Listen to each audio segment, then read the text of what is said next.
Now, a section of women leaders are decrying the continued inequality in allocation of funds towards gender mainstreaming programs at the national and grassroots level.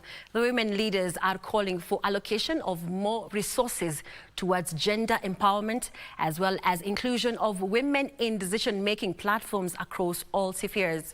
Now, the push comes ahead of the International Women's Day celebration set for Friday. As the globe prepares to mark International Women's Day, a women's group under the umbrella of Eco Network Africa are calling for deliberate steps to bridge the gaps in women empowerment.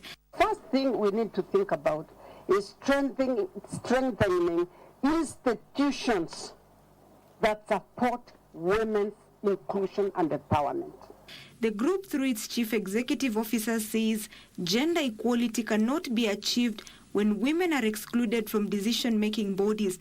How are we financially going to include women, bring women to the table where there's affordable financing?